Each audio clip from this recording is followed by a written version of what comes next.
Welcome to the Zen AF Hustle Podcast. I'm your host, Julia Garcia Devaney. I'm a life and mindset coach for female founders, and my mission is to help thousands of ambitious, busy women become the number one asset in their life and business. Tune in as I share with you the behind the scenes of my own ambitious journey and help you bring the Zen back into your hustle so you can create the impact you desire and truly love your own ambitious journey as well. Welcome, and let's get into the episode. Hey, my ambitious babes, coming to you from my bed because a girl is tired and pregnant, and this is how I can show up today. Anyways, what I wanted to speak to you guys today is about limiting beliefs, limiting thoughts, those kinds of things. It's something that we were talking about in my master certification program this week, and something that has come up for me recently that I thought would be cool and fun and interesting to share with all of you. And so today I wanted to talk a little bit about what they are, where they come from, how they can be hindering you, and so on and so forth. So hopefully that me sharing my experience with these limiting beliefs, these recent limiting beliefs that have come up and surfaced, can maybe help you on your journey as well, as that's the point of this whole podcast. As you guys know, it's super conversational. I share with you my experiences and extract how it can be useful and helpful and valuable to all of you. So the first thing is, what are limiting beliefs, right? So limiting beliefs are essentially just thoughts that you think that you have practiced potentially thinking for a while, that you truly believe. They resonate with truth within you, and they are simply thoughts that are maybe not true. Maybe sometimes they are true and you want to change them. But ultimately they're not useful. They're not helping you achieve the things that you want to achieve or create the life that you want to create. We all know some of the more popular beliefs, limiting beliefs, like I'm not good enough, I'm not worthy, I'm not deserving. And to be honest, in my work, what I've noticed, if you scratch the surface far enough, every limiting belief comes down to that. And why? I'm not 100% sure, but I would say that it just has to do with our brain being mostly negatively biased, right? And the fact that a lot of these limiting beliefs, and we'll go on to maybe answering the question, where do they come from? They could come from anywhere, honestly. They mostly come from the ages of 0 to 7, where, your little brain is just absorbing everything like a sponge, and it has no critical faculty, meaning it doesn't have the ability to decipher whether something is true or not, or personal or not personal. You just kind of take things on and make up, meaning to them from your little brain. So it could be things that you hear in society, in school, in, even on TV, and you can make it mean something, and you can even make it mean something about you somehow, or about the world, something that's true about the world. Like an example that's coming to mind, if you see somebody on TV calling a girl fat, you can say wow, that girl's fat, that means I'm fat, or something like that. I don't know. And that can live with you basically for the rest of your life. This kind of put my mind at ease as a mom, because when I first learned this information, I'm like, oh my God, how am I going to protect my daughters from, absorbing any kind of negative and limiting beliefs about themselves? And what I realized is just no matter how good of a mom I could possibly be, their little subconscious brain is going to just do whatever it wants to do, because I'm not going to obviously isolate them from the world. So it makes me feel a little bit better, but also a little bit out of control, right? But all we can do is, do what I will be talking about later on in terms of changing those beliefs, if they no longer serve you or you don't want to believe them. So they can come from that, right? And they can also even come I don't know if you subscribe to this belief, right? Past lives. And also I know a lot of people that do Akashic record readings and stuff like that, they obviously tap into past lives. And there's a lot of hypnotists and psychologists that tap into past life regressions. And, we have developed, beliefs and phobias and all sorts of things from our past lives. And they can also come from generations, up to like 14 generations back. This makes some sense, right? And it's called epigenetics. Like there's a bunch of science behind it. But ultimately, this makes a lot of sense for me just practically, because obviously, we need to learn how to survive in life. And so, there's things that just kind of get carried on through our DNA in terms of like fears and so on and so forth, that like things are dangerous and like stay away from that, like poisons and snakes and like, things like that. So we just kind of come in innately kind of knowing some things. And so, yeah, there's things that could be in our belief systems now that have happened generationally. And then also there's just the conscious limiting beliefs that we encounter. And I'll talk about a little bit about that in terms of my own beliefs that came up recently. Just some conscious beliefs that came up after the ages of 7, right? And you just, lived it and now you believe it. So that's where they come from. And that's how they usually develop. So as you can see, there's likely a lot of things that you could have picked up along the way that could serve you and even not serve you, right? The limiting ones would be essentially the ones that don't serve you. There's a lot of amazing beliefs you could have picked up, and that's how the subconscious works, right? That's how we know how to tie our shoe and, whatever, that we can walk and stuff like that. Because there's obviously a lot of positive ones, but the limiting ones are the ones that we get to look at. And, now that we're older and we have this awareness, right? We can now choose. So that brings me to the next thing. So we've gone over what they are and where they kind of come from. How do you find your limiting beliefs, right? And the truth is that they are likely playing in a loop somewhere behind the scenes of your mind. So we do have to make them aware, like become aware of the limiting beliefs that we have that are playing a role in the results that we are creating currently. So maybe the first thing, there's a lot of ways to find those limiting beliefs, right?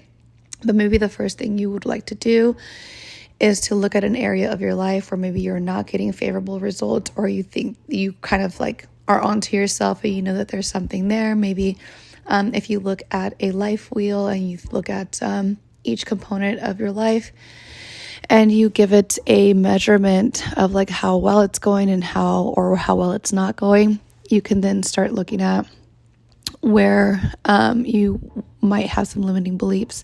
So if it's within family, if it's in relationship, if it's within career, if it's within money, if it's within health, all of those things is where you kind of want to start looking at and then starting to become aware of your thoughts and beliefs around those things. I'm currently working on my Zen AF Hustle Academy, and it's going to be all about, achieving your goals, any goals and desires that you have. And I want to share with you one very simple way to find a limiting belief in terms of the things that you want in life. And that is simply journaling out with the prompt, I want it, but... and then let your pen go crazy to that paper and see where you think that you are limited, right? And then you want to look at the things that you believe to be true, because there are some things that we are not even aware that are limiting us. We literally just believe them to be true, right? We've all heard the very popular limiting beliefs in regards to money. Money is evil. People with money are all evil. You need to work hard in order to make money. this and this and that. And so all of that, some of those things sound so true, and people often report things like the news, right? Like they are facts. But I use something called a coaching tool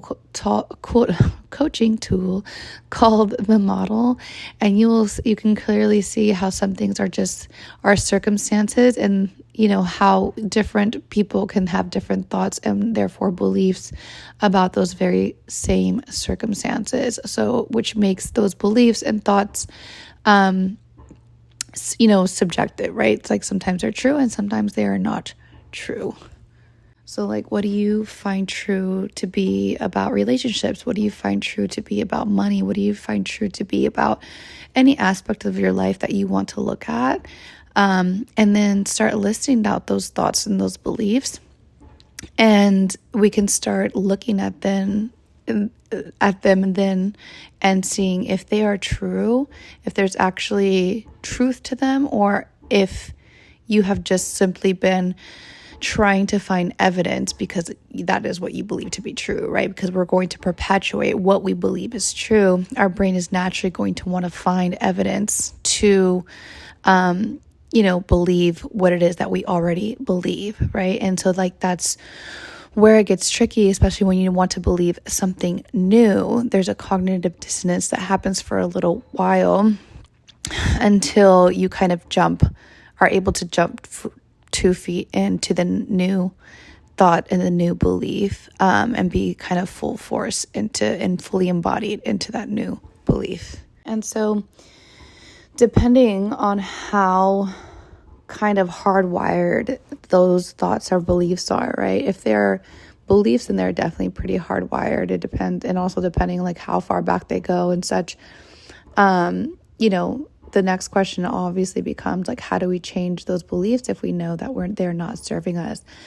So there's a few different ways to work with your subconscious, because ultimately, if they are hardwired, if they're not just like a new recent thought that you just adopted or whatnot, it doesn't have a lot of power, doesn't have a lot of evidence backing it just yet. However, if it does, like the metaphor or analogy that I like to give is just like a river, right? Considering that belief to be like a very ingrained, strong river with a strong current, right? And then you decide to think a new thought that would be a much smaller stream, right, of water that kind of breaks away and starts developing, right? And the key is to just kind of keep breaking away that water so that current becomes stronger, so that riverbed becomes deeper, and you essentially could develop a new thought in that way. That's how your brain changes. That's how new neural pathways become, established. So like I mentioned, there's many ways to work with your subconscious. One of the more easier and practical ways is like what I mentioned is just repetition, right? Just repeatedly choosing a new thought, repeatedly practicing a new thought, and giving less and less and less energy to the old thought. That is how those pathways are, can be established. And then there's other ways, right? There's hypnosis, there's subliminals, there's like so many ways to bypass that conscious mind and get to the subconscious. There's also journaling. There's also, we start getting into more powerful techniques, like the techniques that I study in NLP that works directly with the subconscious and using basically like the language of the mind. And so one of those things uses, or many of those techniques use what we call submodalities. So essentially it's like a holographic kind of filing cabinet that your brain files these like different beliefs, right? You have almost like a picture in your mind for each belief that you believe. And, those pictures that picture is made up of color or not color, of brightness, of sharpness, of it moving, of it being still. There's different components, essentially, right? Of noises, of feelings associated with that picture. And so a lot of the techniques that we use in order to start changing those beliefs is the fact that we change the aspects of those pictures. And when we change certain aspects, it completely changes the picture and therefore changes the belief. I hope this makes sense because I'm trying to explain it as practically as possible. But that's essentially what happens, right? And so we have different techniques that kind of use those submodalities, and we change the variables essentially in the characteristics of that picture. I would say that this is the faster way to do things. There's things that I have been able to shift much faster using these techniques on myself versus the repetition and of trying to establish a new belief, right? The other practical thing that I would offer is just giving yourself more evidence through action, just completely bypassing the fact that you don't believe. And, even if you don't believe for a little while and you're still taking the action, eventually you'll build enough evidence for your brain to the new belief, right? That you can do it and you are doing it. You literally are doing it. So that's something that your brain cannot deny, right? So many, many ways to change your beliefs. And oftentimes it just helps to tackle it on so many different levels, on a mindset level, on a somatic level, on a literal, practical level. That's what I would suggest, is tackling it from every single side to really rewrite, rewire, and reimagine what it is that you can achieve and just start actually living the result that you want. So I want to give you guys a little behind the scenes, a little example of some limiting beliefs that I'm working through at the moment. So these beliefs, actually, I was aware of them. I just didn't really know how much they were playing a role or potentially playing a role in my life. Because again, they're not very conscious. They're not very apparent all the time. But nonetheless, I had a dream. And in my dream, I was working a double shift, let's say. I worked a double shift. I don't remember what I was doing for work, but whatever I was doing was really physical. It was labor intensive. But I was really happy. I did my double shift, and at the end of it, I was really happy because I made $1,200 or something like that. And what that kind of told me was anyway, okay. And then after, I'm going to just tell you my full dream. And but afterwards, as I was sitting in some locker room or something, happy with my $1,200, but my phone, I couldn't get a hold of my husband. And I was very worried and anxious a little bit because I didn't save his new phone number or something. And I don't know, I had to I had missed calls and I just couldn't get a hold of him, and I didn't know what his number was. And I was I'm going to just have to wait till he calls me and he's going to think that I'm ignoring him and all sorts of things, right? Whatever. Then I woke up. And when I woke up, I was well, that's interesting. And what I deciphered from that is that I have two limiting beliefs when it comes to me making money in my business. The first one is the fact that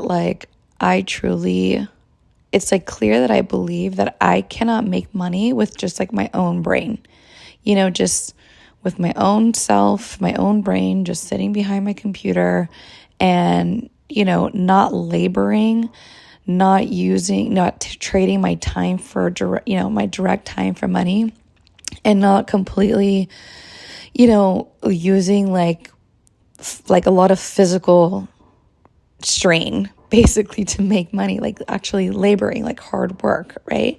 Because I still believe I work hard, even when I'm just behind my computer and, promoting my online business and doing my thing. I still believe like I'm working hard, but I'm not laboring, right? I'm not like sweating. I'm not in a Pilates class sweating, yelling, even though I love it, but I'm not like a waitress where I'm just like, hustling, waiting tables, doing what I need to do and hauling ice and bottles and all sorts of things, right? Sweating, like literally laboring.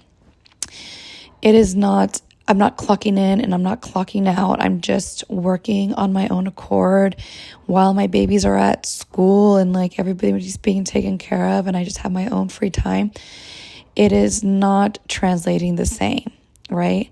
There is something there that I have believed to be true, that I can't just make money in this way. I have to like suffer somehow still, or like labor in some way and trade my time for money to really feel secure that I'm going to have money at the end of this, right? Which, being an entrepreneur, right, we don't have any guarantees like that. They were not clocking in and out. It's not very labor intensive, the job that I've chosen, right? So it's all in my brain, right? It's all in my own creativity, in my own abilities and things like that. And so I haven't dug into essentially where this belief could have originated or come from. I do have a conscious thought, though, a conscious awareness of like where it had developed from. And of course, there might be something deeper there, like because I used to have a lot of limiting beliefs in terms of like my abilities, like how smart I am and stuff like that, because I was raised with like a dad that was like not very, let's just say, nice. So he would be a little bit like verbally abusive in that sense, just saying like I'm not smart or whatever.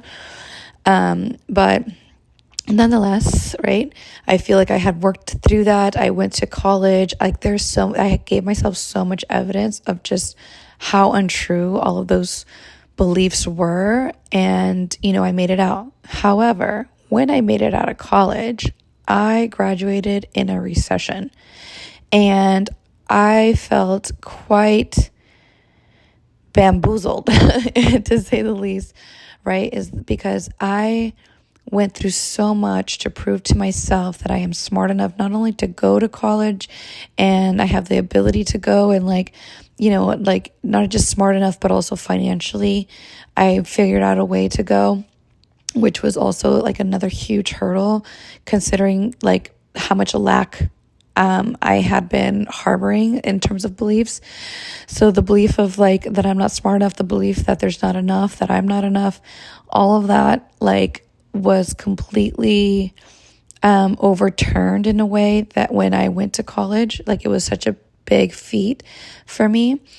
And this was before I had any tools at all, any mindset tools, knew anything about subconscious or whatever. I just had my own little curiosity and my own little willpower and my own determination to just do it and get it done and see it through. And that's what I did. And, I was obviously very proud of myself. I graduated with a double major and, international business and finance with a bachelor's degree and associate's degree. And, and then I graduated in this recession where there was just no jobs, and for the life of me, I couldn't get a proper job. I had internships and stuff. I managed to, get a job and then get laid off before I even started getting paid. It was just bizarre. And so I feel like that really communicated some conscious thoughts in my mind of it's not safe to make money on my own. It's not safe to make money with my brain on my own accord, right? Somehow, the easy jobs, the ones that they're not even easy actually, they're labor intensive, but the waitressing ones, the ones where you just go in, you clock out, are safer. So I think there was definitely a conscious thought there. And like I said, there's probably some more subconscious, deeper thoughts of my abilities and things like that that are maybe coming up at this new level. But again, haven't worked through that. So the other belief that I feel like is limiting and came from this dream, like was highlighted by this dream, is that I have a little bit of a fear of success, in the sense that it would jeopardize and sacrifice my values within my family. Because I've talked about this so much on this podcast, in terms of like how I am creating success for myself in my own rules, with my own rules, by prioritizing my family first. And obviously it's because it is a very hardwired value of mine, one that I don't want to change by any means. However, I do see how I can have a fear or a limiting belief that if somehow I get more if somehow I get more successful, if I get more successful, then somehow that would jeopardize my time and my abilities to be present with my family. And, then that would jeopardize my marriage and therefore jeopardize the family unit. So, I mean, I'm laughing, but like that would be a very big fear of mine for sure.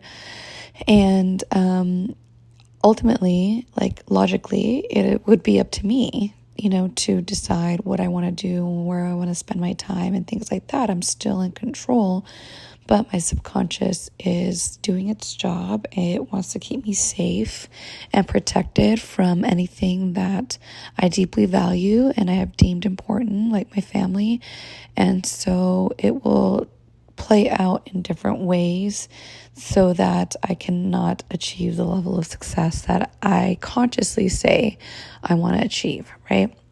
So that would be very, very, very useful and important for me to look at and to start to rewire on a more subconscious level. So what I did is I did a technique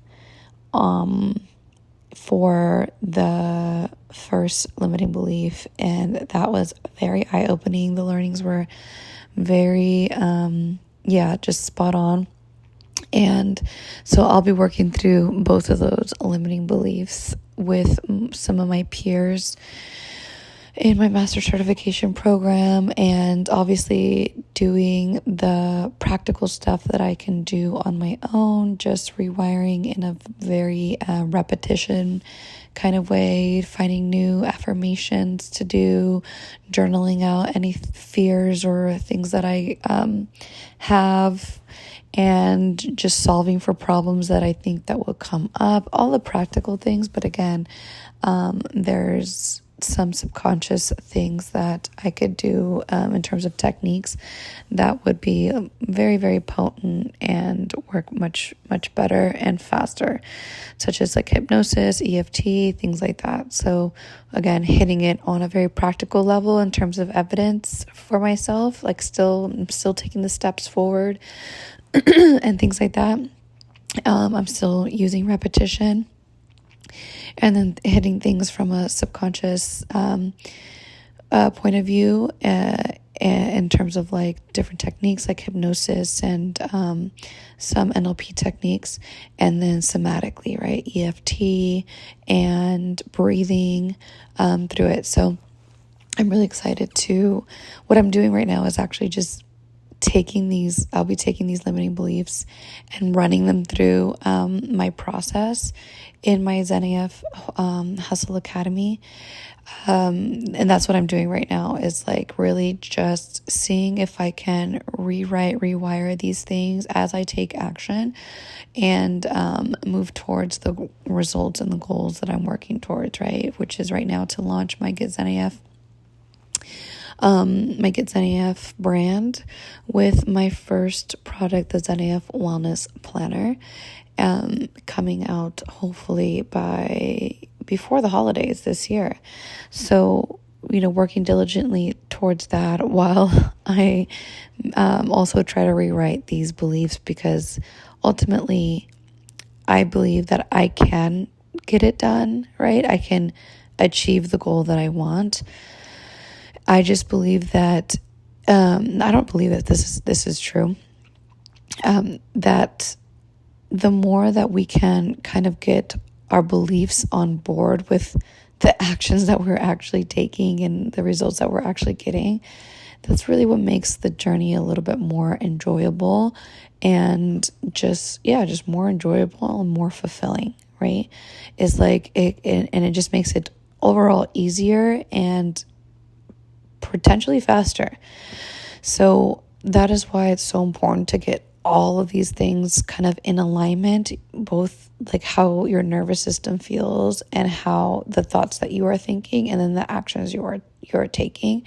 Getting all of those on board and in alignment is going to feel the best for you, right? Because if you're just doing things, but you're thinking other things and you're feeling another way, like you're just feeling so uncomfortable and so out of whack.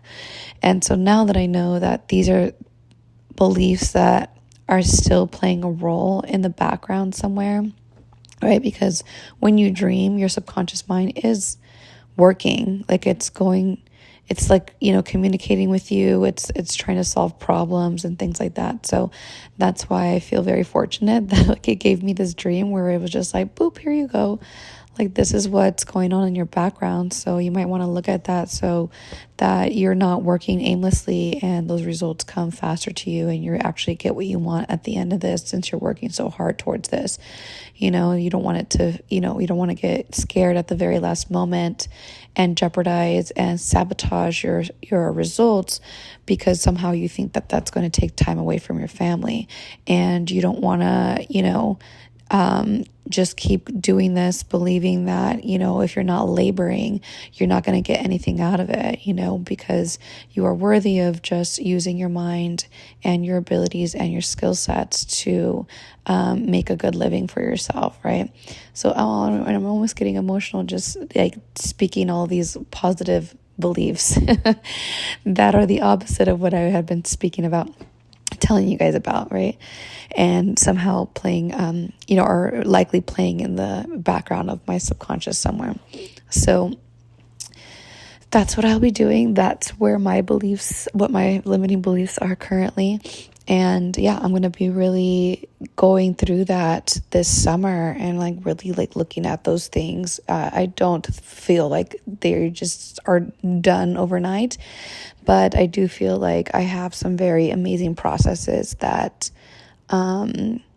help me feel better a lot faster and give me those shifts a lot faster. So we will see. The results will speak for themselves. Let's just say that. But yeah, let me know if this helped at all in terms of limiting beliefs that you guys might be having at the moment and how to potentially reprogram them, rewrite them. And let me know if this was useful in terms of all of that. All right, I love you guys. I'll talk to you next week.